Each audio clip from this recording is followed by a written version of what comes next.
30 December প্রহসনের নির্বাচন করে সরকার। গণতন্ত্র হত্যা দিবসে বিএনপি। উন্নয়ন ও সমৃদ্ধির পক্ষে নৌকায় গণরায়ের দিন। গণতন্ত্রের বিজয় দিবসে আওয়ামী লীগ।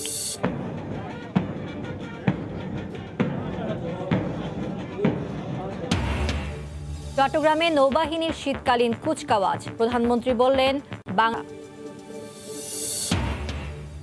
ঢাকা দক্ষিণের সাবেক মেয়র সাইদ খোকনের বিরুদ্ধে প্রায় ৩৫ কোটি টাকা আত্মসাতের মামলা তদন্তে পিবিআইকে নির্দেশ। দুর্নীতিতে জড়িত কাউকে ছাড় নয়, হুঁশিয়ারি বর্তমান মেয়রের। এবং লন্ডন ফেরতদের বাধ্যতামূলক কোয়ারেন্টিনের একদিন বাকি থাকলেও শেষ হয়নি প্রস্তুতি। ব্রিটেনে অক্সফোর্ডের ভ্যাকসিন অনুমোদন। যুক্তরাষ্ট্রেও নতুন কোভিড শনাক্ত।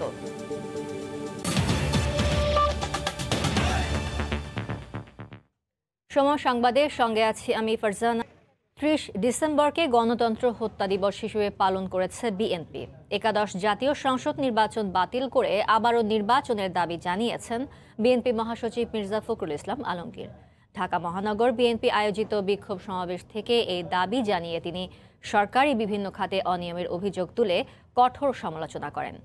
বিএনপির সিনিয়র নেতাদের এই সমাবেশে অংশ নেওয়ার কথা থাকলেও দলের স্থায়ী কমিটির কোনো সদস্য এতে যোগ দেননি। বছর ঘুরে 30 ডিসেম্বর এলেই একাদশ জাতীয় সংসদ নির্বাচনের দিনটিকে গণতন্ত্র হত্যা দিবস হিসেবে পালন করে বিএনপি। পালন করা হয় প্রতিবাদে বিক্ষোভ কর্মসূচি। এবারও তার ব্যতিক্রম নয়। সকাল থেকেই রাজধানীর জাতীয় প্রেস ক্লাবের সামনে জড়ো হতে থাকেন বিএনপি নেতাকর্মীরা। ধীরে ধীরে নেতাকর্মীতে পরিপূর্ণ হয়ে ওঠে প্রেস ক্লাব চত্বর। প্রধান অতিথির বক্তব্যে দলের মহাসচিব মির্জা ফখরুল ইসলাম আলমগীর বলেন, একদলীয় শাসন প্রতিষ্ঠা করতে 30 ডিসেম্বর প্রহসনের নির্বাচন করে সরকার। জনগণকে ঐক্যবদ্ধ করে পুনর্নির্বাচন দিতে সরকারকে বাধ্য করা হবে বলেও হুঁশিয়ারি দেন।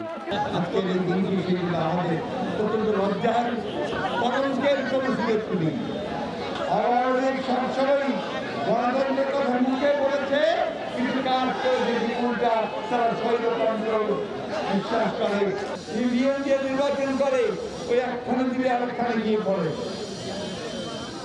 ভোট দিলে নৌকায় গিয়ে পড়ে। এই অবস্থা সকল দল মত নির্বিশেষে সকলকে ঐক্যবদ্ধ করে আজকে এদেরকে বাধ্য করতে হবে সরে যেতে। এ সময় বিএনপির মহাসচিব বিভিন্ন মেগা প্রজেক্টে সরকারি অর্থ তছরূপের অভিযোগ তোলেন। আমাদের অর্থনীতিকে ধ্বংস করেছে এবং বাংলাদেশ একটা লুটপাটের রাজত্ব কাজ। আপনারা দেখেছেন মেগা প্রজেক্টের নামে মেগা চুরি, মেগা লুট। আপনারা দেখেছেন যে আমাদের স্টক মার্কেটকে, আমাদের স্টক এক্সচেঞ্জকে এবং সবকে ধ্বংস করে ধরা হয়েছে চুরি করে। ব্যাংকগুলোকে লুট করে অর্থ পাচার করে ব্যাংকিং ব্যবস্থাকে ধ্বংস করা হয়। বিএনপির কেন্দ্র ঘোষিত কর্মসূচির অংশ হিসেবে টাঙ্গাইল, ফরিদপুর ও ঝিনাইদহ সহ বিভিন্ন মহানগর ও জেলায় কর্মসূচি পালন করে বিএনপি নেতাকর্মীরা। তবে এবছরের সমাবেশে বিএনপির স্থায়ী কমিটির কোনো সদস্যকে দেখা যায়নি। এমআর আমিন, সময় সংবাদ, ঢাকা। এদিকে গণতন্ত্রের বিজয় দিবস পালন করছে ক্ষমতাসীন দল আওয়ামী লীগ। একাদশ জাতীয় সংসদ নির্বাচনের দ্বিতীয় বার্ষিকী উপলক্ষে সকালে রাজধানীর কৃষিবিদ ইনস্টিটিউশনে আলোচনা সভায় দলের নেতারা বলেন, বাংলাদেশের ইতিহাসে ভোট ডাকাতিতে বিএনপির রেকর্ড কেউ ভাঙতে পারবে না। এদিকে সারা দেশে মিছিল সমাবেশ সহ নানা আয়োজনে দিবসটি পালন করছে আওয়ামী লীগ। 2018 সালের 30 ডিসেম্বর অনুষ্ঠিত একাদশ জাতীয় সংসদ নির্বাচন স্মরণে গণতন্ত্রের বিজয় দিবস পালন করছে ক্ষমতাসীন দল আওয়ামী লীগ। এ উপলক্ষে রাজধানী সহ সারা দেশে সমাবেশ ও মিছিল করেছে আওয়ামী লীগ ও সহযোগী এবং অঙ্গ সংগঠনের নেতাকর্মীরা। আলাদা অনুষ্ঠানে অংশ নিয়ে আওয়ামী লীগের কেন্দ্রীয় নেতারা বলেন, একাদশ জাতীয় সংসদ নির্বাচনে ব্যালটের মাধ্যমে জনগণ মহান মুক্তিযুদ্ধের চেতনা, উন্নয়ন ও সমৃদ্ধির পক্ষে নৌকা প্রতীকে গণরায় দিয়েছিল। সেদিন ষড়যন্ত্র ছিল নির্বাচনকে বানচাল করার। এই জন্য বিএনপি নির্বাচনে গ্রহণ করবে কি করবে না এই নিয়ে তারা খোলাসা করে শুরু থেকেই কিছু বলেনি। ওদের গণতন্ত্র মানে হলো জামাতিদেরকে দিয়ে বাংলাদেশ একটি সাম্প্রদায়িক রাষ্ট্রে পরিণত করার গণতন্ত্র। ওদের গণতন্ত্র মানে হলো এদেশকে একটি জঙ্গিদের অভয়ারণ্য পরিণত করার গণতন্ত্র। বুধবার সকালে রাজধানীর কৃষিবিদ ইনস্টিটিউটে ঢাকা মহানগর উত্তর আওয়ামী লীগ আয়োজিত আলোচনা সভায় অনলাইনে যুক্ত হন দলের সাধারণ সম্পাদক। বলেন, আন্দোলনের নামে বিএনপি কোনো নৈরাজ্য সৃষ্টি করলে জনগণের সম্পদ রক্ষায় সরকার কঠোর ব্যবস্থা নেবে। বিএনপি একদিকে যেমন এদেশে হত্যা, কুয়ো, ষড়যন্ত্রের রাজনীতি শুরু করেছিল, আবার তারাই এদেশে প্রথম সাংবিধানিক শাসন রহিত করে সামরিক শাসন প্রতিষ্ঠিত করেছিল। বিএনপির মুখে নির্বাচন আর গণতন্ত্রের সুবচন মানায় না। আমি বকুল সাহেবকে বিরোধিতার খাতিরে বিরোধিতা না করে জনরায় মেনে নেয়ার আহ্বান জানাচ্ছি। ভোট ডাকাতির অভিযোগ অবান্তর মন্তব্য করে আওয়ামী লীগ সাধারণ সম্পাদক বলেন, নিজেদের ব্যর্থতা আড়াল করতেই এমনটা বলছে বিএনপি ও তার সহযোগীরা। রোজিনা রোজি, সময় সংবাদ, ঢাকা। বাংলাদেশ যুদ্ধ নয়, শান্তিতে বিশ্বাস করে জানিয়ে প্রধানমন্ত্রী শেখ হাসিনা বলেছেন, স্বাধীনতা ও সার্বভৌমত্ব রক্ষায় সব বাহিনীর সক্ষমতা বাড়ানো হচ্ছে। এজন্য বাহিনীর সদস্যদের মুক্তিযুদ্ধের চেতনা বজায় রেখে দায়িত্ব পালন করার আহ্বান জানিয়েছেন সরকার প্রধান। সকালে গণভবন থেকে ভিডিও কনফারেন্সে চট্টগ্রামের নেভাল একাডেমিতে শীতকালীন রাষ্ট্রপতি কুচকাওয়াজে অংশ নিয়ে তিনি বলেন, অর্থনৈতিক উন্নয়নে সমুদ্রকে কাজে লাগাতে চায় সরকার।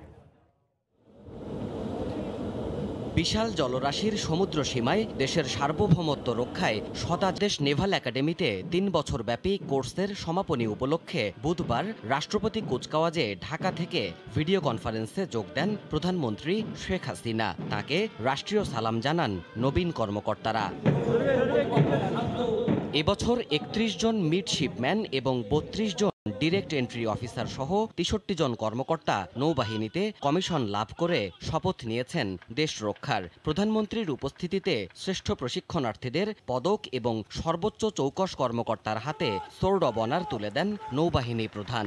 ২৭টি যুদ্ধজাহাজ সংযোজন করেছি। প্রধানমন্ত্রী বলেন, সরকারের বাস্তবমুখী পরিকল্পনায় নৌবাহিনী এখন সক্ষমতার নতুন অধ্যায়ে। বাংলাদেশ নৌবাহিনীকে আমরা একটা সম্পূর্ণ ত্রিমাত্রিক বাহিনীতে রূপান্তর করতে সক্ষম হয়েছি। আমরা শান্তি চাই, যুদ্ধ চাই না, কিন্তু আমাদের দেশের স্বাধীনতা সার্বভৌমত্ব রক্ষায় যেন উদ্যোগ থাকে এবং প্রশিক্ষণ থাকে, সেইভাবেই আমরা আমাদের প্রতিটি বাহিনীকে আমরা গড়ে তুলছি। সমুদ্রের অর্থনৈতিক গুরুত্ব কাজে লাগানোর পাশাপাশি বাংলাদেশ নিজস্ব যুদ্ধজাহাজ দেশেই নির্মাণের লক্ষ্য নিয়ে এগোচ্ছে বলে জানান সরকার প্রধান। নিজস্ব শিপইয়ার্ডে আমরা আমাদের যুদ্ধজাহাজও তৈরি করব এবং যার কাজ ইতিমধ্যে আমরা কিছু কিছু শুরুও করেছি। বিশাল সমুদ্ররাশি, তার সম্পদটা যেন আমরা আমাদের দেশের অর্থনৈতিক উন্নয়নের কাজে ব্যবহার করতে পারি, সেই লক্ষ্য নিয়েই আমরা কাজ করে যাচ্ছি। করোনা মহামারীর কারণে সীমিত পরিসরে মুজিব জন্মশতবার্ষিকী ও স্বাধীনতার সুবর্ণ জয়ন্তী উৎসব করা হবে বলেও জানান প্রধানমন্ত্রী। সচেতন থাকবেন। দেবাশিস রায়, সময় সংবাদ, ঢাকা। দোকান বরাদ্দের নাম করে ব্যবসায়ীদের কাছ থেকে ৩৪,89,70,০০০ টাকা আত্মসাতের অভিযোগে ঢাকা দক্ষিণ সিটির সাবেক মেয়র সাইদ খোকনের বিরুদ্ধে করা মামলা তদন্ত করতে পিবিআইকে নির্দেশ দিয়েছেন আদালত। সাইদ খোকন সহ 7 আসামির বিরুদ্ধে প্রতিবেদন দিতে ৩১ জানুয়ারি পর্যন্ত সময় বেঁধে দিয়েছেন বিচারিক আদালত। অর্থ আত্মসাতের অভিযোগে ঢাকার কোনো মেয়রের বিরুদ্ধে এটি প্রথম মামলা।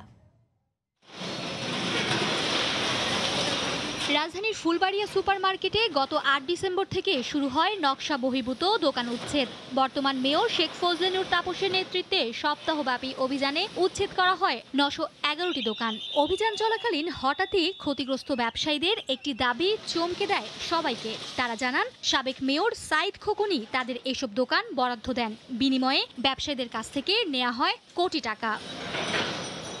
নকশা বহির্ভূত এসব দোকান বরাদ্দ বাবদ ক্ষুদ্র ব্যবসায়ীদের কাছ থেকে 5টি পে অর্ডারের মাধ্যমে ৩৪,89,70,৫৭৫ টাকা আত্মসাতের অভিযোগ ওঠে সাবেক নগরপিতা সাইদ খোকনের বিরুদ্ধে।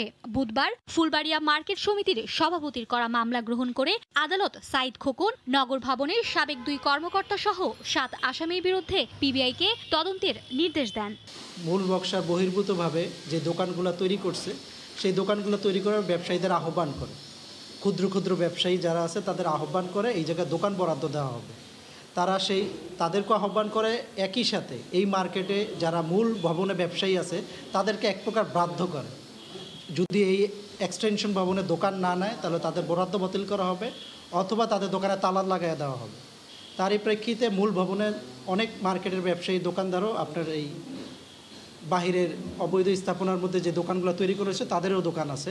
যদিও এ বিষয়ে গণমাধ্যমে কথা বলতে রাজি হননি সাইদ খোকন। যেহেতু কোর্ট অলরেডি একটা অর্ডার পাস করে দিয়েছে বিষয়টাকে তদন্ত করার জন্য, তদন্তহীন বিষয়ে মন্তব্য করার কোনো সুযোগ নাই। অর্থ আত্মসাতের অভিযোগে ঢাকার কোনো নগরপিতার বিরুদ্ধে মামলার ঘটনা এই প্রথম। মার্জিয়া মুমু, সময় সংবাদ, ঢাকা। দক্ষিণ সিটি কর্পোরেশনের অবৈধ উচ্ছেদ কার্যক্রম কোনো ব্যক্তির বিরুদ্ধে নয় বলে জানিয়েছেন ঢাকা দক্ষিণ সিটি কর্পোরেশনের মেয়র ব্যারিস্টার শেখ ফজলে নূর তাপস। দুর্নীতির সঙ্গে জড়িত কাউকে ছাড় দেওয়া হবে না বলেও সাফ জানিয়ে দেন তিনি। রাজধানীর বাসাবো বালুর মাঠ সংলগ্ন এলাকায় বর্জ্য ব্যবস্থাপনায় সেকেন্ডারি ট্রান্সফার স্টেশন উদ্বোধন শেষে তিনি একথা বলেন। এই উচ্ছেদ কার্যক্রমের ফলে কোনো ব্যক্তি হেয় প্রতিপন্ন হলে এটা তার ব্যক্তিগত বিষয় বলে মন্তব্য করেন তিনি। চলমান উচ্ছেদ কার্যক্রম চলবে জানিয়ে মেয়র বলেন, জলাবদ্ধতা নিরসনে ঢাকা ওয়াসা তাদের অধীনে থাকা খালগুলো দক্ষিণ সিটি কর্পোরেশনের কাছে হস্তান্তর করবে।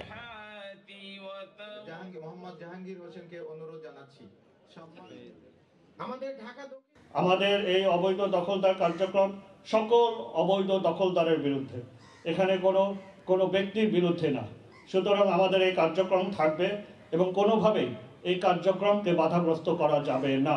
কোনো ব্যক্তি যদি এতে হেয় প্রতিপন্ন হন, লজ্জিত হন, সেটা সেই ব্যক্তির বিষয়, কারো আমাদের ঢাকা দক্ষিণ সিটি কর্পোরেশনের বিষয় না। ঢাকা দক্ষিণ সিটি কর্পোরেশন থেকে সম্পূর্ণরূপে দুর্নীতি নির্মূল করা হবে। কোনো অবহেলা, কোনো অসদাচরণ, কোনো আত্মসাৎ কোনোভাবেই বরদাস্ত করা হবে না। যতই ক্ষমতাধর হোক, রাজউকের নকশার বাইরে কোনো স্থাপনা থাকবে না বলে হুঁশিয়ারি উচ্চারণ করেছেন ঢাকা উত্তর সিটি কর্পোরেশনের মেয়র আতিকুল ইসলাম। সকালে মিরপুরের ভাসানটেক বস্তি পরিদর্শনে গিয়ে একথা বলেন তিনি। এ সময় ভাসানটেক এলাকায় রাজউকের নকশার বাইরে যেসব স্থাপনা নির্মাণ করা হয়েছে তার শিগগিরই উচ্ছেদের নির্দেশ দেন মেয়র। এলাকাবাসীর সঙ্গে মত বিনিময় করে আতিকুল ইসলাম বলেন, নগরবাসীর সুবিধায় এলাকায় রাজউকের নকশার বাইরে স্থাপনা উচ্ছেদ করা হবে। ইতিমধ্যে তাদের নোটিশ দেওয়া হয়েছে বলেও জানান তিনি। পরে ভাসানটেক বস্তি পরিদর্শন শেষে আতিক বলেন, সরকার বস্তিবাসীকে স্থায়ী আবাসনের পরিকল্পনা করছে।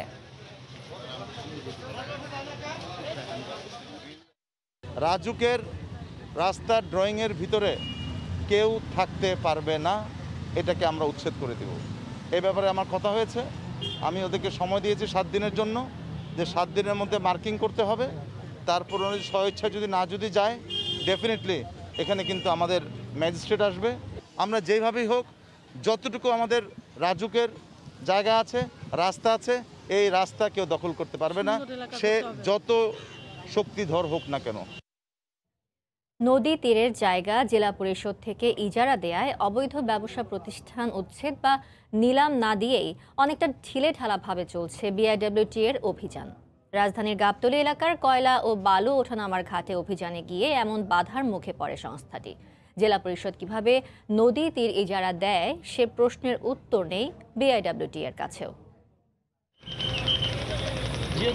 নতুন বসানো স্থায়ী সীমানা পিলারের মধ্যে থাকা এমন বিশাল বিশাল কয়লা, পাথর, ইট ও বালুর স্তূপ না সরিয়ে কিংবা নিলাম না দিয়েই বুধবার উচ্ছেদ অভিযানে শুধু স্থাপনা গুড়িয়ে দেয় উচ্ছেদকারী দল। বিএডব্লিউটি এর অভিযোগ, তাদের কাছ থেকে অনুমোদন না নিয়েই তুরাগ তীরের গাবতলী অংশে স্থায়ীভাবে দখল করে ব্যবসা করছে শত শত ইট, পাথর, কয়লা ও বালুর ব্যবসায়ী।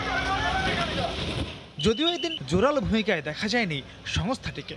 বেশ কিছু স্থাপনা ভাঙার পাশাপাশি ওয়াকওয়ের পাশ দিয়ে শুধু কিছু মাটি ও বালু সরায় উচ্ছেদকারীরা। ব্যবসায়ীদের দাবি, নদী তীরের জায়গা তারা ঢাকা জেলা পরিষদের কাছ থেকে কোটি কোটি টাকা মূল্যে ইজারা নিয়ে ব্যবসা করছেন। আমরা তো ইজারাদার, ক্রয় করেও নেই, দখল করেও নেই।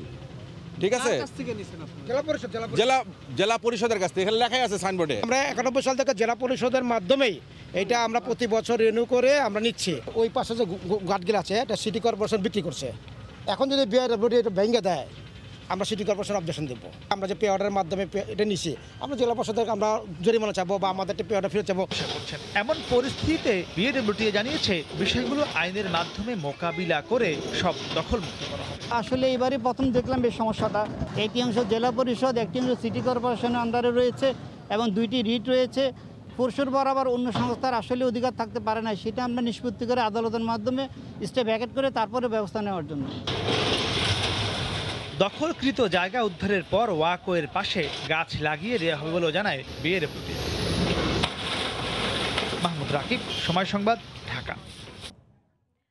পলাতক আসামিদের বক্তব্য গণমাধ্যম ও সামাজিক যোগাযোগ মাধ্যমে প্রচারের ওপর নিষেধাজ্ঞা দিয়েছেন হাইকোর্ট।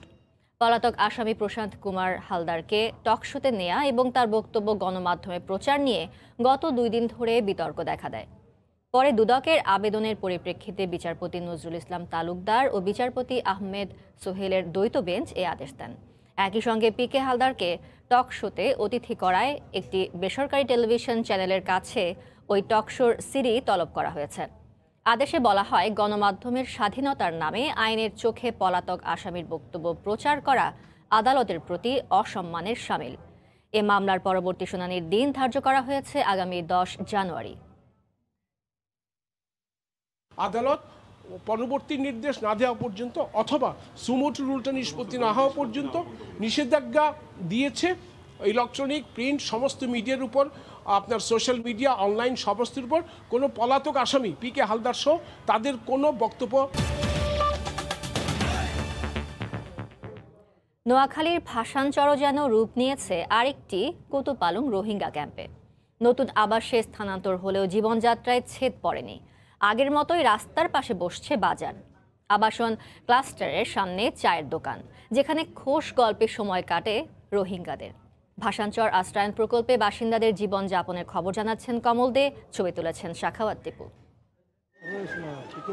সকাল না হতেই দোকানে দোকানে ভাজা হচ্ছে পরোটা, আর কেটলিতে গরম চা, আর চা পরোটা কিনতে দোকানে ক্রেতাদের ভিড়। সবজি, মাছ, মুরগির বাজারও ক্রেতার অভাব নেই। ক্রেতা বিক্রেতা সবাই রোহিঙ্গা। সঠিক পাই সুন্দর করে আর সাথে আর ভালো করে আসি আর খুশি আছি। আর মা বোন কুয়াশা এই যে বাংলাদেশের ডিপার্টমেন্ট মানিকে তুলি তালি সুন্দর করে আর মানিকে রুমে আনিয়ে যার রুম তারা সুন্দর করে দিয়ে গায়। নতুন আসা রোহিঙ্গাদের বাসায় বাসায় নৌবাহিনীর তত্ত্বাবধানে পৌঁছে যাচ্ছে তৈরি করা খাবার। নিরাপত্তায় নিয়োজিত রয়েছে কোস্টগার্ড। প্রতিবেলা দিচ্ছি এক বেলায় সবজি, ডিম এবং ভাত, আরেক বেলা দিচ্ছি সবজি, চিকেন এবং ভাত। এইভাবে ক্রমান্বয়ে আমরা 6 বেলার জন্য প্রস্তুতি নিয়েছি। নতুন যারা আছে তাদের ক্ষেত্রে ঠিক একইভাবে তাদেরকে এইখানকার সাথে অভ্যস্ত করে তোলার জন্য আমরা আপনারা দেখেছেন গতকাল থেকে খাবার তাদেরকে ফুড সরবরাহ করা হয়েছে। ঠিক এভাবে অন্যান্য সহ সুবিধাও সরবরাহ করা হচ্ছে। নোয়াখালীর ভাসানচর যেন এখন এক টুকরো কক্সবাজার উখিয়ার কুতুপালং। তবে কুতুপালং আশ্রয় শিবিরে থাকা রোহিঙ্গাদের চেয়ে অনেক গুণ ভালো রয়েছে এই ভাসানচরের রোহিঙ্গারা। এটি এখানকার রোহিঙ্গাদেরই তথ্য। বিশেষ করে সরকারি সুযোগ সুবিধা নিশ্চিত হওয়ার পর ভালো অবস্থানে রয়েছে এই ভাসানচরের এসব রোহিঙ্গারা। নতুন আসা রোহিঙ্গাদের খোঁজ নিতে ক্লাস্টারে আসছে 4 ডিসেম্বর আসা রোহিঙ্গারা। তাদের সাথে কথা বলে নিজেদের নতুন অবস্থানে সংসার জীবন সাজাচ্ছে তারা। তারপরে হালিয়া খানা খানি ভাই এখনো খানা খানি ভাই আর তাকে এখনো ভালো মেকে লাগে সামতুন কি হয় না এখনো আর না জানি। তারা আর বেশি যত্ন করার, বেশি মানি সেবাদের, মানি আর আত্মীয় স্বজন যিনি আছে তারা আই বললাম আর হইম। ভাসানচরের সুবিশাল খোলা চত্বরে ঘুরে ফিরে স্বাচ্ছন্দ্যে কাটছে প্রায় 4000 রোহিঙ্গার নতুন জীবন। নোয়াখালীর ভাসানচর থেকে কমল দে, সময় সংবাদ। ভাসানচরে আসা রোহিঙ্গারা এখানকার জীবনধারার সঙ্গে মানিয়ে নিয়েছেন নিজেদের। সব ধরনের সুযোগ সুবিধা থাকায় খুশি তারা। এই মুহূর্তে ভাসানচরে আছেন রিপোর্টার কমল দে, সরাসরি যাচ্ছি তার কাছে। কমল। ধন্যবাদ মোমো। রোহিঙ্গারা তাদের নিজ দেশ মিয়ানমারে যে সুযোগ সুবিধা পায়নি, কিংবা উখিয়া টেকনাফের কুতুপালং আশ্রয় শিবিরে যে সুযোগ সুবিধা পায়নি, তার চেয়ে শতগুণ সুযোগ সুবিধা নিশ্চিত করেছে বাংলাদেশ সরকার এই ভাসানচরে। এখানে রোহিঙ্গারা যেমন আমরা আজকে যেমন গতকালকে যে দলটি এসে তারা কিন্তু ইতিমধ্যে স্বাভাবিক হয়ে গেছে। আমরা সকালে দেখেছি যেখানকার যে দোকানগুলি, সেই দোকানগুলি স্বাভাবিকভাবে চলছে। ছোট ছোট ক্লাস্টারের সামনে দোকান খোলা হয়েছে, ছোট ছোট চায়ের দোকান খোলা হয়েছে যেখানে চা পরোটা বিক্রি হচ্ছে, এবং একই সাথে কিন্তু অন্যান্য ছোট দোকান চলছে এখানের মধ্যে।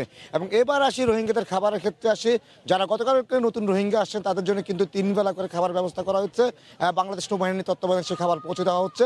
যেমন আজকে দুপুরবেলা আমরা খাবার দেখেছি মুরগির মাংস, পরোটা, সাদা ভাত এবং ডিম ছিল। রাতেও তাদেরকে খাবার, সেই খাবার কিন্তু রান্না হচ্ছে। অর্থাৎ 3 দিনের জন্য 24 ঘন্টা রান্না চলবে এখানে। কারণ 2000-এর মতো রোহিঙ্গা, 2000 লোকের সক্ষমতা হিসেবে সেই খাবার ব্যবস্থা করেছে নৌবাহিনী, এবং নৌবাহিনী কর্মকর্তার উপস্থিত থেকে সে খাবার রান্না হচ্ছে এবং সন্ধ্যার আগে তাদের খাবারগুলো বাসা বাসায় পৌঁছে দেওয়া হচ্ছে। ঠিক দুপুরেও দেখেছি দেখছি আমরা খাবারগুলো পৌঁছে তাতে একটা স্বাভাবিক যে জীবনযাত্রা সেই জীবনযাত্রা অনেকটা হয়ে এখানের মধ্যে ভাষান্তর রয়েছে। যেমন গতকালকে রোহিঙ্গা তরুণদের জন্য দুটি মাঠের ব্যবস্থা করা হয়েছে। গতকালকে আমরা দেখেছিলাম ভলিবল খেলার জন্য 2টি মাঠ এবং ফুটবল খেলার জন্য 1টি মাঠ। আজকে শুনছি যে ক্রিকেট খেলারও কিন্তু 8টি মাঠের ব্যবস্থা হয়েছে এবং সেখানে ক্রিকেট খেলা শুরু হয়েছে। মিউজিক্যাল টিম গঠন করা হয়েছে, সেই মিউজিক্যাল ক্লাবে তারা গান বাজনা করছেন। অর্থাৎ একটা উন্নত জীবনের জন্য যে ব্যবস্থা সেই ব্যবস্থা কিন্তু এখানে নিশ্চিত করা হচ্ছে। আরেকটি বিষয় বলে আমরা কথা বলেছিলাম এই প্রকল্পের পরিচালক কমোডোর আব্দুল আল মামুনের সাথে, তিনি আমাদেরকে বলেছেন শিক্ষা মন্ত্রণালয় এবং কৃষি মন্ত্রণালয়ের মধ্যে কিন্তু এই ভাষান্তর ঘুরে গেছেন। সেই কৃষি মন্ত্রণালয় চিন্তা করে ভাবনা করে দেখছে এই রোহিঙ্গাদের জন্য কৃষিভিত্তিক কি ব্যবস্থা করা যায় সেটি তারা নিশ্চিত করবে এবং অপরদিক শিক্ষা ব্যবস্থার জন্য কিন্তু এখানে ব্যবস্থা করা হয়েছে। বিশেষ করে আমরা দেখেছি এখানে 2টি বহুতল ভবনকে স্কুলে রূপান্তর করা হয়েছে। সেখানে স্কুলের যে ইকুইপমেন্টগুলো সেখানে কিন্তু সেট আপ করা হয়েছে, অর্থাৎ স্কুল খোলা শুরু হলে সেখানে তারা পড়ালেখাও করতে পারবে এবং ইতিমধ্যে কিন্তু এখানে মসজিদের ব্যবস্থা করা হয়েছে, ছোট ছোট মাদ্রাসাও খোলা হয়েছে। অর্থাৎ এই যে সেই উন্নত একটি জীবনের জন্য রোহিঙ্গারা যে ভাষান্তরমুখী হচ্ছে তা পুরোপুরি এখানে আছে এবং এখানে যারা রোহিঙ্গারা অবস্থান করছেন তারা ভিডিও কলের মাধ্যমে টেকনাফ উখিয়ার পাশাপাশি দেশের বাইরে তাদের যে স্বজনরা রয়েছে তাদেরকে তারা দেখিয়ে তারা উদ্বুদ্ধ করছে তারা যেন ভাষান্তর চলে আসে। তো মুমা এখন পর্যন্ত আমার কাছে ছিল যে নতুন আসা রোহিঙ্গারা সহজে মানিয়ে নিয়েছে এবং আমি যদি এক কথায় বলি একটি ছোট্ট কুতুপালং এখন এই ভাষান্তর। নতুন করোনার সংক্রমণ শঙ্কায় ব্রিটেন ফেরত যাত্রীদের বাধ্যতামূলক কোয়ারেন্টিনের বাকি একদিন। সরকারি ব্যবস্থাপনার বাইরে বিকল্প হিসেবে হোটেলে রাখার সিদ্ধান্ত হলেও এখনও হয়নি তালিকা। সব প্রস্তুতি থাকলেও স্বাস্থ্য অধিদপ্তর থেকে কোনো নির্দেশনা আসেনি বলে জানিয়েছে বাংলাদেশ ইন্টারন্যাশনাল হোটেল মালিকদের সংগঠন বিহা। বিস্তারিত হাজিরা শিউলির রিপোর্টে। করোনার সংক্রমণ রোধে সিঙ্গাপুর, সংযুক্ত আরব আমিরাত সহ বিশ্বের অনেক দেশেই বিদেশ ফেরতদের নিজ খরচে হোটেলে কোয়ারেন্টিনে থাকতে হয়। সরকারিভাবে প্রাতিষ্ঠানিক কোয়ারেন্টিনের পাশাপাশি বাংলাদেশেও আর্থিকভাবে সচ্ছল প্রবাসীদের হোটেলে কোয়ারেন্টিনে রাখতে সিভিল এভিয়েশনের পক্ষ থেকে বেশ আগেই প্রস্তাব দেওয়া হয়, যদিও নানা কারণে এতদিন সে পথে যায়নি সরকার। যুক্তরাজ্যে করোনা ভাইরাসের নতুন ধরন শনাক্তের পর সংক্রমণ ঠেকাতে দেশটি থেকে আসা যাত্রীদের 1 জানুয়ারি থেকে বাধ্যতামূলকভাবে 14 দিনের প্রাতিষ্ঠানিক কোয়ারেন্টিনে রাখার সিদ্ধান্ত নিয়েছে সরকার। কিন্তু অনেকেই সরকারি ব্যবস্থাপনায় কোয়ারেন্টিনে থাকতে অনীহা প্রকাশ করায় বিকল্প হিসেবে হোটেলও রাখার সিদ্ধান্ত নেওয়া হয়েছে। অথচ মাত্র একদিন বাকি থাকলেও এখনো করা হয়নি হোটেলের চূড়ান্ত তালিকা। সরকার হোটেলের ব্যবস্থা করে দেবে, সেক্ষেত্রে তাদেরকে কষ্ট বিয়ার করতে হবে। হোটেল নির্ধারণ করার পরে সেখানে নজরদারি থাকবে। বেসিক্যালি যে থানার অধীনে হোটেলগুলো থাকবে সেই থানায় দায়িত্ব পালন করবে তাদেরকে কোয়ারেন্টাইনটা কনফার্ম করার জন্য। যুক্তরাজ্য ফেরত যাত্রীদের কোয়ারেন্টিনের জন্য হোটেলের তালিকা তাদের সঙ্গে আলোচনা করে ঠিক করার আহ্বান জানিয়েছে হোটেল মালিকদের সংগঠন। প্রবাসীদের আবাসনের জন্য সাধারণ সময়ের চেয়ে কম অর্থ নেওয়া হবে বলেও জানান সংগঠনের কো চেয়ারম্যান। ওয়ার্ল্ড হেলথ অর্গানাইজেশনের যে ইনস্ট্রাকশন আছে ওইটা মেনটেন করে আমরা তাদেরকে এইখানে কোয়ারেন্টাইনের জন্য অ্যাকোমোডেট করতে পারবো। আমাদের টিম আছে এখানে ট্রেইনড। এখন পর্যন্ত আমরা কোনো ইনস্ট্রাকশন পাইনি গভর্নমেন্ট থেকে। আমরা যদি একটা কোলাবোরেশনের মাধ্যমে আমাদের হোটেলগুলো নির্ধারণ করে দিতে পারি, কারণ আমরা জানি যে আমাদের কোন হোটেলগুলোতে তাদের এক্সপিরিয়েন্স আছে। প্রতি সপ্তাহে বাংলাদেশ বিমান সহ বিভিন্ন এয়ারলাইন্সের ফ্লাইটে গড়ে 1300 যাত্রী যুক্তরাজ্য থেকে দেশে আসেন। দেশটি থেকে আগত যাত্রীদের প্রাতিষ্ঠানিক কোয়ারেন্টিনে রাখার সিদ্ধান্ত 15 জানুয়ারি পর্যন্ত বহাল থাকবে। হাজিরা শিউলি, সময় সংবাদ, ঢাকা। দেশে করোনায় আক্রান্ত হয়ে একদিনে 22 জন মারা গেছেন। এ নিয়ে মৃতের সংখ্যা বেড়ে দাঁড়ালো 7531 জনে। স্বাস্থ্য অধিদপ্তরের তথ্য মতে 24 ঘন্টায় নতুন করে 1235 জনের দেহে শনাক্ত হয়েছে কোভিড-19।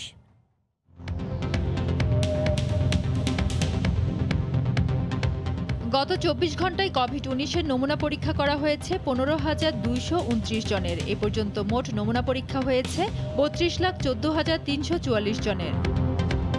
24 ঘন্টায় নতুন শনাক্ত হয়েছেন 1,235 জন। এই নিয়ে দেশে মোট শনাক্তের সংখ্যা 5,12,496 জন। 24 ঘন্টায় মারা গেছেন 22 জন। এ পর্যন্ত করোনা আক্রান্ত হয়ে মারা গেলেন 7,531 জন। করোনা থেকে 24 ঘন্টায় সুস্থ হয়েছেন 1,507 জন। এ পর্যন্ত সুস্থ হয়েছেন 4,56,070 জন। অবশেষে ব্রিটেনে অনুমোদন পেল অক্সফোর্ড ইউনিভার্সিটি ও অ্যাস্ট্রাজেনেকার উদ্ভাবিত করোনার ভ্যাকসিন। এর মধ্যেই আগের সব রেকর্ড ভেঙে ব্রিটেনে একদিনে সর্বোচ্চ রোগী শনাক্ত হয়েছে। এদিকে করোনার কারণে বিশ্বজুড়ে এবার বর্ণহীন খ্রিস্টীয় বর্ষবরণের আয়োজন। প্রতি বছর বর্ণিল আলোকসজ্জা, আতশবাজি আর উন্মাদনায় বর্ষবরণ করা হলেও এবার করোনার কারণে বর্ণহীন সেই আয়োজন। এই সময় বর্ষবরণের চূড়ান্ত প্রস্তুতি থাকলেও বর্তমানে করোনা রোগী সামলাতেই হিমশিম খাচ্ছে Sydney, Paris, Berlin, new York, Rio de Janeiro সহ অধিকাংশ শহর। বর্ষবরণ কেন্দ্র করে করোনা যাতে ছড়াতে না পারে সেজন্য বিধিনিষেধ আরও কঠোর করেছে অস্ট্রেলিয়া। সিডনিতে জমায়েত সীমিত করার পাশাপাশি বৃদ্ধাশ্রমে দর্শনার্থীদের প্রবেশে নিষেধাজ্ঞা জারি করা হয়েছে। নতুন ধরনের করোনা শনাক্তের পর যুক্তরাজ্যের করোনা পরিস্থিতির মারাত্মক অবনতি হয়েছে। আক্রান্তের দিক দিয়ে প্রতিদিনই আগের রেকর্ড ছাড়িয়ে যাচ্ছে। সবশেষ একদিনে রেকর্ড 53,000-এর বেশি মানুষ করোনায় আক্রান্ত হয়েছেন। কঠোর বিধিনিষেধ ও ভ্যাকসিনেশন কার্যক্রমের মধ্যেও আক্রান্তের টালি দীর্ঘায়িত হওয়ায় উদ্বেগ আর আতঙ্ক বাড়ছে জনমনে। এর মধ্যেই ফাইজার বায়োএনটেকের পর দ্বিতীয় ভ্যাকসিন হিসেবে অক্সফোর্ড ইউনিভার্সিটি ও অ্যাস্ট্রাজেনেকার উদ্ভাবিত করোনার ভ্যাকসিনের অনুমোদন দিয়েছে ব্রিটেন। 5 কোটি মানুষকে ভ্যাকসিনেশনের আওতায় আনতে এরই মধ্যে অ্যাস্ট্রাজেনেকার 10 কোটি টিকার আগাম অর্ডার দিয়েছে যুক্তরাজ্য। শিগগিরই এর প্রয়োগ শুরুর কথা জানিয়েছে কর্তৃপক্ষ।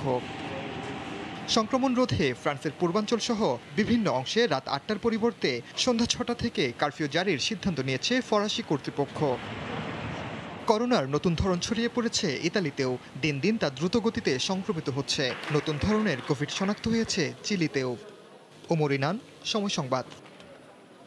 যুক্তরাজ্যে অক্সফোর্ডের ভ্যাকসিন অনুমোদন দিয়েছে ভারতও। সেরাম ইনস্টিটিউটকে অনুমোদন দেয়া হলে বাংলাদেশ জানুয়ারির শেষের দিকে বা তারও আগে ভ্যাকসিন পেতে পারে বলে জানিয়েছেন স্বাস্থ্যমন্ত্রী জাহিদ মালিক। সকালে রাজধানীতে কোভিড নিয়ে এক আলোচনা সভায় একথা জানান তিনি।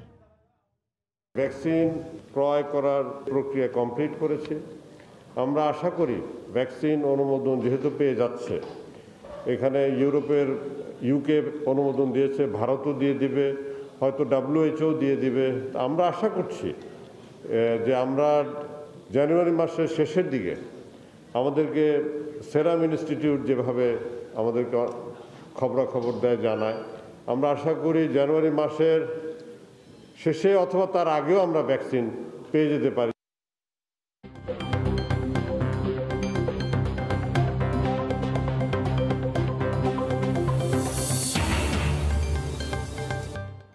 পদ্মা সেতুর নামে 30,000 কোটি টাকা বরাদ্দ দেয়া হলেও মূল সেতুতে ব্যয় হচ্ছে মাত্র 12,000 কোটি টাকা। বাকি 18,000 কোটি টাকা বরাদ্দ দেয়া হয়েছে নদী শাসন, সংযোগ সড়ক, পুনর্বাসন সহ নানা খাতে। ওমর ফারুকের ছবিতে এহসান জুয়েলের রিপোর্ট। 30,193 কোটি টাকা চলছে পুরো পদ্মা সেতু প্রকল্পের কাজ। এর মধ্যে 90% বেশি শেষ হয়ে এসেছে মূল সেতুর কাজ। সবগুলো স্প্যানের সংযোগ শেষে অপেক্ষা এখন সেতুকে যান চলাচলের জন্য উপযুক্ত করে তোলার।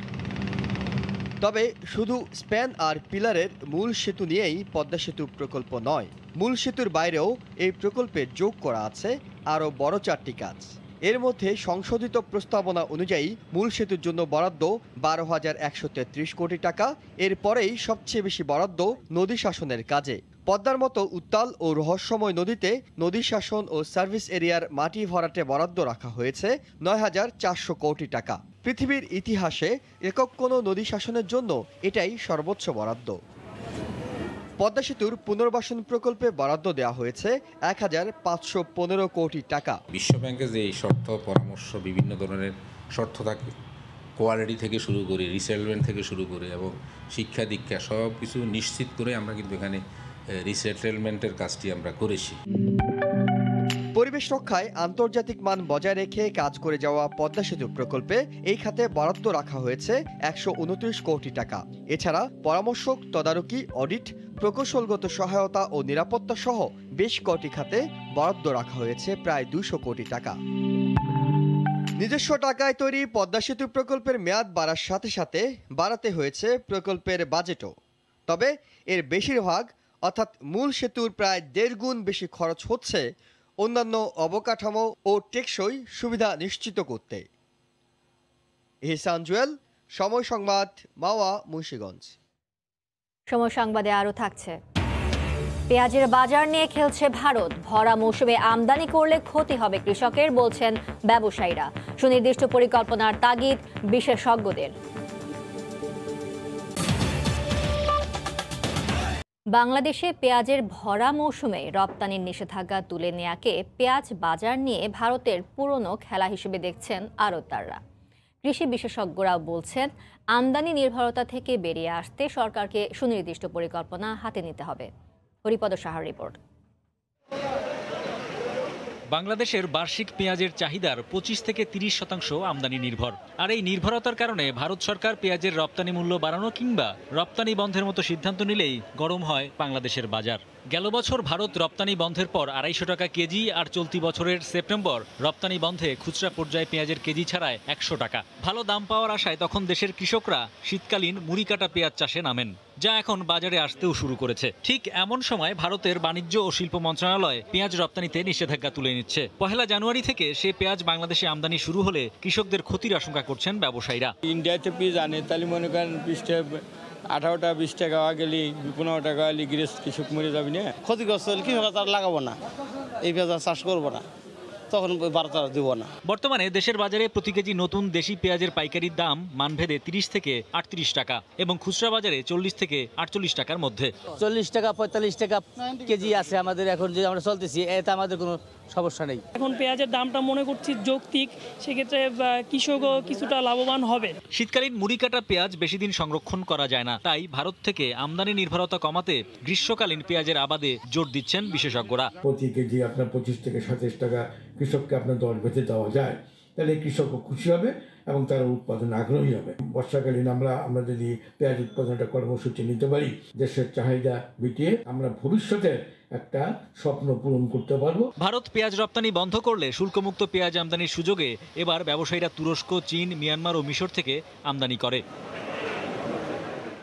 হরিপদ সাহা, সময় সংবাদ, ঢাকা। আবারও দেশের বাইরের খবর। এবার যুক্তরাষ্ট্রেও শনাক্ত হলো নতুন ধরনের করোনা। মঙ্গলবার দেশটির কলোরাডো অঙ্গরাজ্যে এক যুবককে প্রথমে আক্রান্ত হিসেবে শনাক্ত করা হয়। এদিকে যুক্তরাষ্ট্রে কোনোভাবেই নিয়ন্ত্রণ করা যাচ্ছে না করোনার বিস্তার। সবচেয়ে খারাপ অবস্থা লস অ্যাঞ্জেলেসের। করোনা রোগীর চাপ সামলাতে হিমশিম খাচ্ছে হাসপাতালগুলো। ক্যালিফোর্নিয়ার লস অ্যাঞ্জেলেস থেকে লস্কর আল মামুনের রিপোর্ট। বিশ্বজুড়ে করোনা নতুন ধরনের বিস্তার থেকে রেহাই পেল না যুক্তরাষ্ট্র। মঙ্গলবার দেশটির কলোরাডো অঙ্গরাজ্যে এক যুবকের দেহে এটি শনাক্ত করা হয়। করোনা নতুন ধরনের উৎপত্তি যুক্তরাজ্য হলেও ওই যুবক সম্প্রতি যুক্তরাজ্য কিংবা অন্য কোনো দেশ ভ্রমণ করেননি। অন্যদিকে টিকাদান কর্মসূচি অব্যাহত থাকলেও যুক্তরাষ্ট্র জুড়ে দ্রুত গতিতে বাড়ছে সংক্রমণ এবং মৃতের সংখ্যা। সবচেয়ে করুণ অবস্থা ক্যালিফোর্নিয়ার লস অ্যাঞ্জেলেসের। গত এক সপ্তাহে 6 জন প্রবাসী বাংলাদেশির মৃত্যু হয়েছে। অঙ্গরাজ্যের সব নাগরিককে অবশ্যই অন্তত 3 সপ্তাহের জন্য আদেশ অনুযায়ী ঘরে থাকতে হবে। আমাদের অনেক হাসপাতালে এরই মধ্যে আইসিইউ সংকট দেখা দিয়েছে, তাই সবাইকে সচেতন হতে আহ্বান জানাবো। এদিকে স্বাস্থ্য বিশেষজ্ঞদের পরামর্শ উপেক্ষা করেই বড়দিনের ছুটিতে ভ্রমণ করেছেন অনেকেই। গেল কয়েক সপ্তাহে মার্কিন যুক্তরাষ্ট্রে ভ্যাকসিন কার্যক্রমের সঙ্গে যেন পাল্লা দিয়েই বাড়ছে করোনা সংক্রমণ। তার উপরে আবার নতুন ধরনের এই করোনা সংক্রমণের খবর বেশ উদ্বেগের। কোনোভাবেই নিয়ন্ত্রণ করা যাচ্ছে না করোনার এই সংক্রমণ। স্বাস্থ্য বিশেষজ্ঞরা বলছেন, এখনই সতর্ক না হলে পরিস্থিতি হতে পারে আরও ভয়াবহ। লস্কর আল মামুন, সময় সংবাদ, ক্যালিফোর্নিয়া, যুক্তরাষ্ট্র। নতুন ধরনের করোনার সংক্রমণের আতঙ্কে বিপর্যস্ত ইউরোপ। এই বিষয়ে সবশেষ পরিস্থিতি জানাতে পর্তুগালের লিসবনে আছেন সহকর্মী তারিকুল হাসান আশিক। সরাসরি যাচ্ছি তার কাছে। আশিক, মোমো, গোটা ইউরোপে একযোগে করোনার ভ্যাকসিন কার্যক্রম শুরু হলেও আমরা খুব বেশি ভালো খবর দর্শকদের দিতে পারছি না, কারণ ভ্যাকসিনের যেহেতু দীর্ঘতি ছিল, এতদিন দীর্ঘতি এখনও আছে, সেই কারণে প্রত্যেকটি দেশে এখনও আক্রান্ত এবং মৃতের যে সংখ্যা সেটি কিন্তু অব্যাহতভাবে বাড়তির দিকেই রয়েছে। সেই খবর যখন আমরা দর্শকদের জানাচ্ছিলাম তখন কিন্তু দেখেছি যে আমরা যুক্তরাজ্য একটি ভালো খবর দিয়েছে।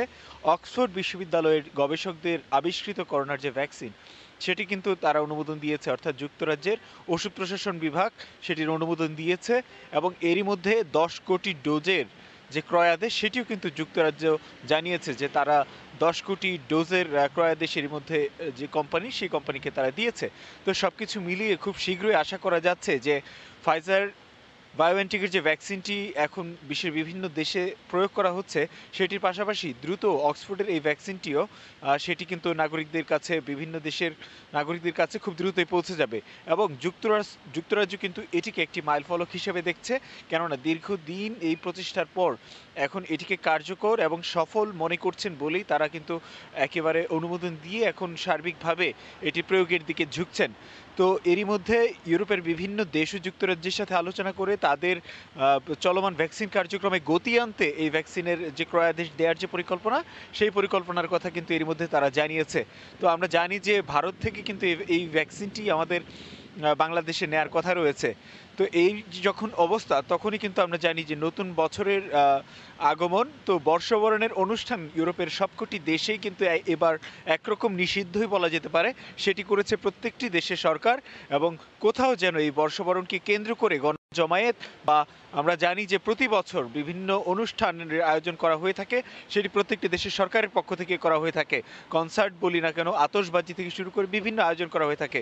এবছর কিন্তু সেই ধরনের আয়োজন তো নেই, বরং নাগরিকদের একরকম ঘরে থেকে বর্ষবরণ উদযাপন করার আহ্বান জানিয়েছে প্রত্যেকটি দেশের সরকার। এবং যেহেতু ভ্যাকসিন কার্যক্রমে সম্পূর্ণ গতি এখনো আনা সম্ভব হয়নি, সেজন্য যতদিন পর্যন্ত সাধারণ মানুষের কাছে ভ্যাকসিন না পৌঁছাচ্ছে ততদিন পর্যন্ত কিন্তু নাগরিকদের যে চলমান নিষেধাজ্ঞা, এই নিষেধাজ্ঞার মধ্যেই থাকতে হবে বলে ইউরোপের প্রত্যেকটি দেশের সরকার এর মধ্যে একরকমের ইঙ্গিত দিয়েছে। তো আমরা জানি যে ভ্যাকসিন কার্যক্রম শুরু হলেও নতুন যে ধরনটি করোনার এসেছে সেটি কিন্তু আমরা আমাদের যুক্তরাষ্ট্রের সহকর্মী প্রতিবেদনেও দেখছিলাম, সেখানেও পৌঁছে গেছে। ঠিক একই রকমভাবে ইউরোপের বিভিন্ন দেশে পৌঁছে গেছে। তো সেটির কারণে কিন্তু নতুন উদ্বেগের যে তৈরি হয়েছে গোটা ইউরোপে, সেই উদ্বেগের মধ্যেই কিন্তু অক্সফোর্ডের এই ভ্যাকসিনটি অনুমোদন পাওয়ার খবর, নিশ্চয়ই আসার খবর, এবং সামনে এই ভ্যাকসিন কার্যক্রমে গতি পাবে এবং করোনা পরিস্থিতি অনেকটা নিয়ন্ত্রণে আসবে বলে আশা করা হচ্ছে। তো মুম্বই এই ছিল আসলে পর্তুগাল থেকে গোটা ইউরোপের সার্বিক করোনা পরিস্থিতি, ভ্যাকসিন কার্যক্রম এবং নতুন বছর উদযাপনের আগে সরকারের সতর্ক অবস্থার সবশেষ খবর। মোমো, ইউরোপের করোনা পরিস্থিতির সবশেষ খবর জানাতে পর্তুগালের লিসবন থেকে যুক্ত হয়েছিলেন তারিকুল হাসান আশিক।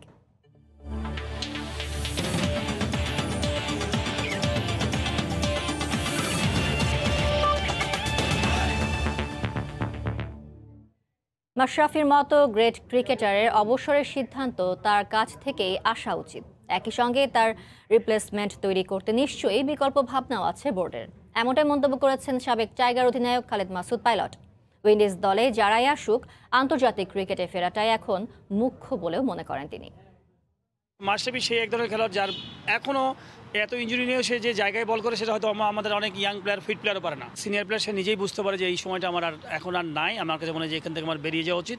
সেটা সে মাশরাফি ডিসিশন নিতে পারবে। এটা আমার কাছে মনে হয় যে সিলেক্টরদের উপরে দোষ দিয়ে লাভ নাই, তার ডিসিশন তার কাছ থেকে আসুক এবং সেটা রেসপেক্টের সাথে যত সুন্দরভাবে যেন হয়। সাথে আমাদের চিন্তাও করতে হবে যে মাশরাফি কিন্তু সাকিব বা যারাই আছেন সিনিয়র, তারা কিন্তু চিরজীবন খেলবে না।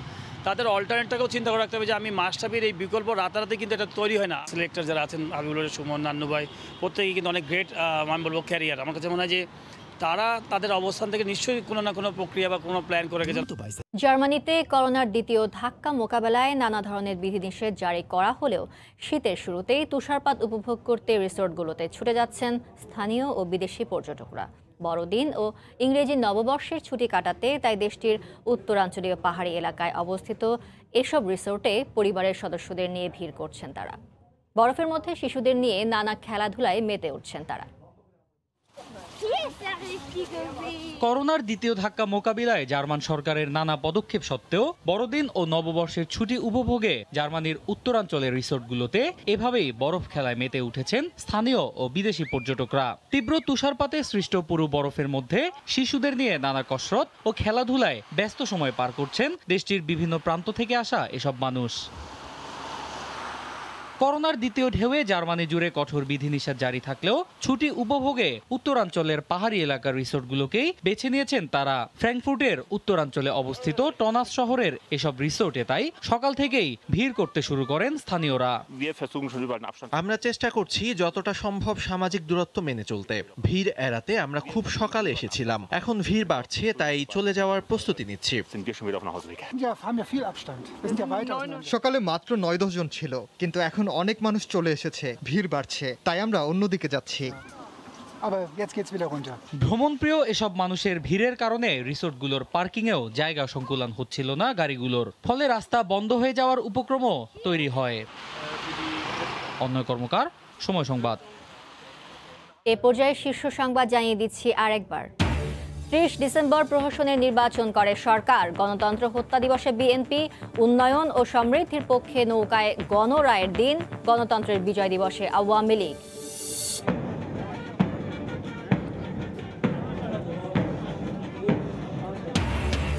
চট্টগ্রামে নৌবাহিনীর শীতকালীন কুচকাওয়াজ। প্রধানমন্ত্রী বললেন, এই ছিল এখনকার মতো। সঙ্গে থাকুন সময়।